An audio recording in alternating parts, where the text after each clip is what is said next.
Okay, today we've got a new tool for our toolbox. We bought a Cornfield LiveScope transducer pole to do our LiveScope with our Garmin unit.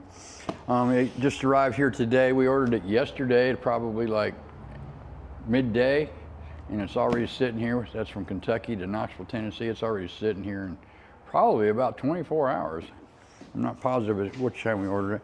Anyway, it comes in a non-descriptive package in case you gotta hide it, except for they do throw you under the bus with, they do put fishing gear up here. Cornfield fishing gear. Yeah, so if they lose that, you could actually, buy this and get it and say, honey, it's a tool. So anyway, here we go. We're gonna unbox this bad boy. Let me find something to open it up with. We've looked at a lot of different ones, and we settled on the Cornfield. We'll go into that later. We'll go into that later. After we get it installed on the boat, we're going to do a more comprehensive thought pattern of that. So today we're just going to show you the unboxing of the unit. There's a lot of questions. They don't put a lot in their description. This was the, what unit? LiveScope only. LiveScope only unit. Because we're not putting it on a trolling motor. Yeah, we're not going to put this on our trolling motor because we want it to work independent. And if once it's on your trolling motor, it's on your trolling motor. So you either got to do with one or without the other. My understanding is if you're crappie fishing or something like that and you're chasing fish, that's a pretty cool way to go. Oh, a pretty orange. First goodie. Yeah. There's what's in the box so far. They're going to make it a surprise. They got the right colors. See what we got going on here? Yeah, they do. They got your Tennessee orange there, ain't they? Yeah. And that's from Kentucky. Kentucky fish, you probably want to think about that. Yeah, because they're supposed to be blue. Yeah, they are supposed to be blue. This is great. I like this because it's easy to find. Yeah. So their choice of a colors. lanyard, I guess they call it. Excellent. Yeah, it's a lanyard. New word we've learned since we started doing all this stuff. So we got this stuff. Here's what's in the box. I'm going to look. Can you scan that for them? That's how it comes. Bunch of paper. A lot of padding on the top. No padding on the bottom other than the bubble wrap that it's in. Bubble wrap stuff. Yeah. So that's what we got there. Did you get a good view of it in the box? Yeah, what you can see. Okay. It's kind of surprising they don't put some packing on the bottom of this. Okay, so we got wires. This is pretty heavy. There might be something in here like oh, this is probably the brain box. We'll get all this out. Ah. Be careful with it. That's the top part with the black. And this looks like the foot pedals. We wanted just wireless foot pedals, but they suggested that we get the wired also. So we've got wireless. Because they said sometimes in an aluminum boat, the wireless doesn't work. Yeah, and I'm kind of confused by that. Maybe there's some kind of signal blocking going on. But in our situation, the box is going to be in the cabin. We're going to be in the cabin. The foot pedals are going to be in the cabin. We're about 20 inches from each other. So that shouldn't be a factor, but who's to say with electronics and wireless things. Well, that's the 72-inch pole. I guess combined with that one, it makes 72-inch total. Yeah, that's what we ordered. We ordered a 72-inch unit, which, we're going to cut that down. I think 63 is the maximum that we're going to be able to get in our configuration. So we're probably going to end up whacking her down. And let's just go. No, I want to see the big head unit first. Okay, this is the box. We need to get this figured out. That's the brains. Yeah, this is the brain box right here, and it looks like it comes all wired up. You do have to wire your foot pedals to it. I watched a video online of that. They're pretty good about describing that. Little tiny wires here, so you want to be careful unwrapping everything. You don't want to bend anything. That's just common with any kind of a setup. Oh, key fob's attached to the little brain box. Oh, that's the remote, yeah. So we got a remote key fob there. We'll disconnect that at this point. Is this the wireless? This is the wireless one. Foot pedals here, I guess. There you go. Yeah, we'll get to that in a second here. So we got that. So you put the key fob with the lanyard. Yeah, that'll work. I'm surprised there's no cap for this, though. That's weird, isn't Kinda it? It's surprising. open in the back, huh? Yeah, it just mounts, hard mounts to the back with 4 screws. 12 volt and ground. I assume that's where you're Open. going to end up putting your power input at. And there's no top for this. That's kind of weird. I guess it doesn't really need one, but if you brushed up against it, you know, it might have bad things happen. So, and there's the magic pole right there.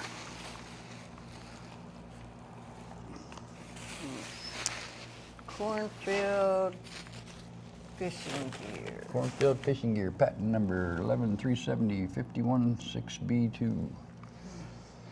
So that's it as far as that would go.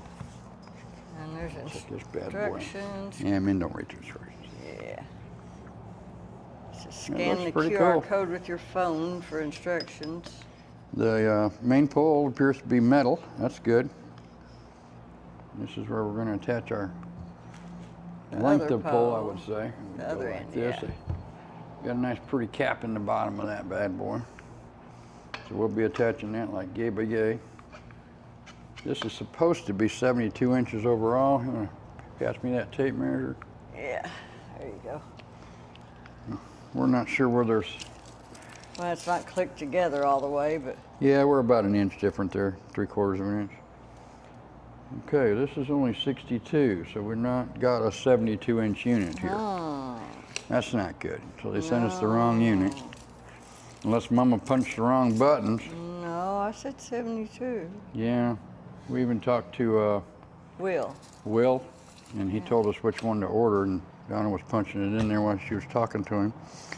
So we got a wrong unit, but that might, 63 is about what our gizmo was going to end up being, Yeah, we we'll think. try it and see. We have to get it mounted before we're going to actually know.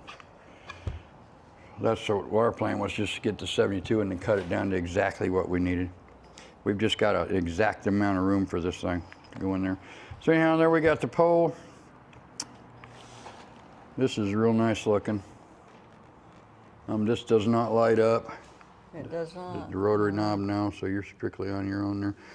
If it's possible, we're going to turn that around backwards too. I watched the Garmin Guru guy online. He said one of the things they do is they turn around backwards because that way you know your cone for your LiveScope shooting out there is between these two lines, rather than trying to get a pointer on it. So if you got your subject out here, you know where to cast your pole, but we're going to cast our vehicle, in that, or where we think it is. So we'll know where that thing's aimed. If we can even see this from our cabin. We're not sure that's going to happen for us. So this is all trial and experiment for us. Moving along here, this looks like the foot pedals. The wired ones, yeah. Yeah, this is the wired pedals. They're kind of nice, they're small. Clicky. Yeah, this seems to be very, very well built. I don't know about their waterproof capabilities. I'm assuming since you put them on a bass boat, they are waterproof because bass boats do get wet. Yeah, they don't have cabins. Yeah, and they get towed down the river in the rain, or the road. Yeah. So, I think That we was- got more garbage than goods. yeah, we definitely, that's just about the way everything comes there.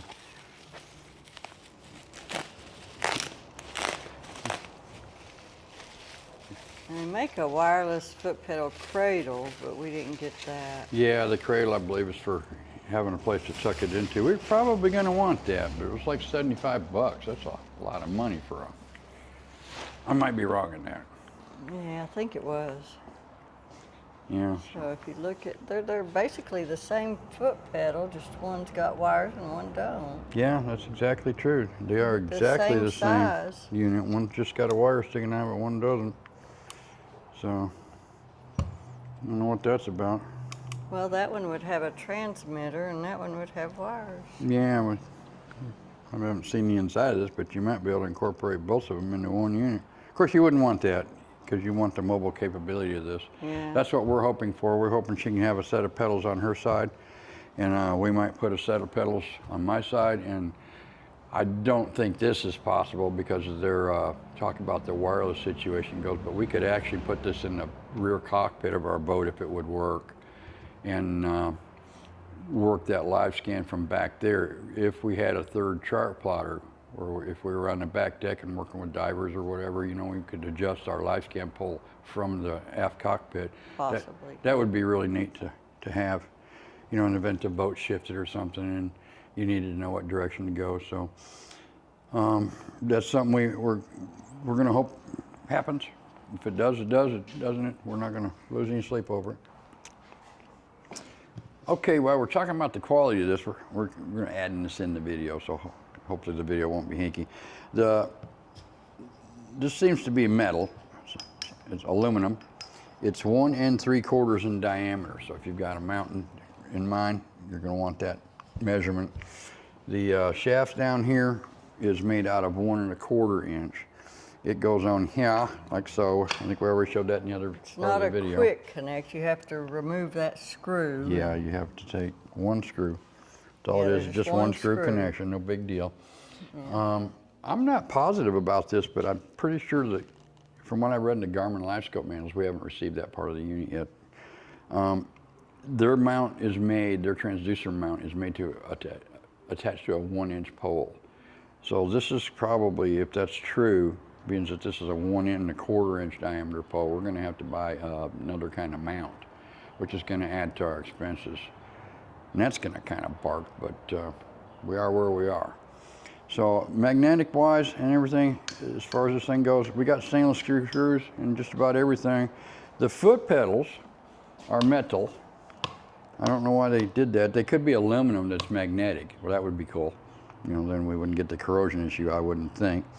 A couple of the screws and stuff appear to be, these are stainless. That looks like it's all stainless. Even the wireless. Don't know what these guys are. I'm assuming these screws are steel because my magnet sticks to them, but it might be getting magnetic through this metal foot pedal parts. Hard saying. Yeah, this will matter to you saltwater guys because that'll be a corrosion thing. Freshwater is not such a big deal, but it is, but it isn't. Anyhow, we got magnetic screws here, but that could be transferring through the pedals. We got a stainless steel screw here. So it's kind of got a little bit of everything in it by the looks of it. I was hoping this would be an all totally non-corrosive situation. And that wouldn't have been hard to do for them to manufacture that in that situation. Of course, I don't know what the switches and everything are. You know, you can bulletproof everything, and if you still got metal in your switches, like if they're using any type of a trip switch, like a micro switch with a little lever on it, that might not be stainless, or there might be little things like that. So it looks like we're going to have to kind of want to keep these protected when we can. You know, you bass boat guys maybe want to get a cover for them and keep them inside of some kind of a cover when they're just sitting there on your deck, which if you've got it in a cradle, that's not going to happen. Yeah. So, you know, those are all things we thought about. You know, I came from a freshwater background, moved into a saltwater background, and that was an oh my God, what just happened to all my stuff background. So that's why I'm bringing this up, because I went through a lot of learning curve when I hit the saltwater world. And if you ever take your boat in the saltwater in the first 5 days, you will understand. You will totally get that. And if you're out there for a couple of years, you're going to go. And that's just the way it is, because everything's sacrificial in the saltwater environment. But my wallet's not sacrificial, so, you know, I think about that stuff quite a bit. And that should do it for the addition on that. Yep. So that's pretty much it.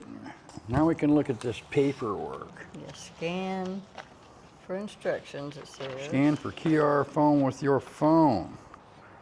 Don't know what that's about, why we'd need that. Maybe gives us instructions on how to. Installation instructions, I guess. Ah, or okay. go to the website for them. Okay, well, we got a nice set of printed instructions here There's with the that. unit. So that tells you where to hook your power leads up, wired pedals. We're gonna be joining these wired pedals to this box here. It's pretty simple. You just gotta get the right 4 wires on the right 4 poles.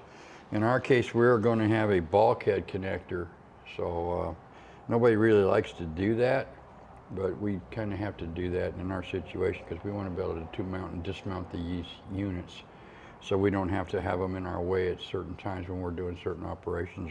Or if you go traveling, you don't want to leave that stuff out there to get stolen.